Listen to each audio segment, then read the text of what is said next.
Yo, what's up mga kachambalero? So, nai-remap ko na po itong CBR 150R. Ayan. Salukuyan po siya naka-idle ngayon. Kasi 10 minutes po namin siyang i-idle after i-remap para ma-relearn yung kanyang ECU sa bagong files na ating mga ipinasok. So, unang try po ito dito sa CBR na ito. Samahan niyo po ako mga boss. Tingnan natin kung ano yung magiging resulta. Kung maganda ba o pangit ang magiging resulta. So ngayon kasalukuyan po siyang umaandar. Ayan. Ang nakuha lang po namin max RPM ay 10,300 plus. Malayo po sa ipinasok kong 12,500 RPM. Kaya uulitin ko po mga bossing. Ayan, 10.3 lang. Kaya dali-dali po ako.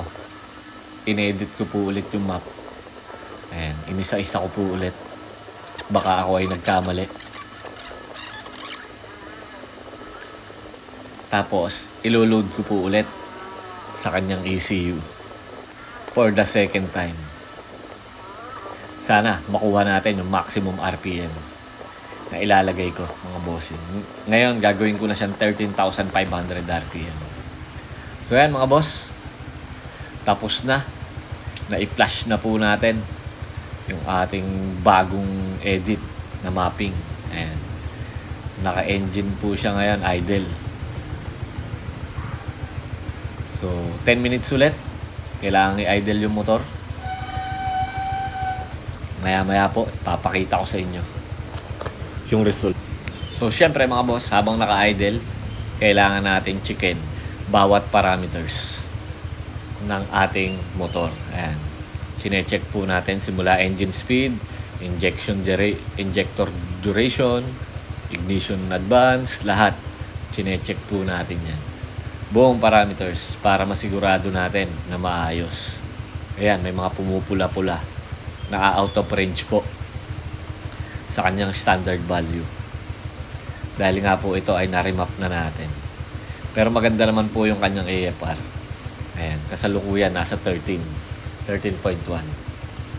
During idle, nagbabago naman po yan yung AFR kapag tinaasan mo na yung RPM. So mamaya po, papakita ko sa inyo yung magiging result.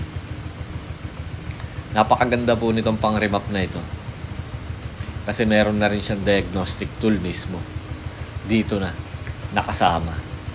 Pwede siyang mag-scan, pwede siyang mag-reset. At makikita mo yung engine data, pati yung graph. Lahat pwede mong makita. So available na po ito sa ating shop mga bossing sa napakamurang halaga. PM lang po kayo mga boss. Hindi po ito yung typical na copy-paste na ginagawa. No, ito po ay ine-edit ko talaga. First trial at second trial. Ito po yung ating second trial ngayon. 12,933 RPM. Malayong malayo kanina. Sa 10.8 lang. Ayun o. Kaayod ang gulong mga bossing.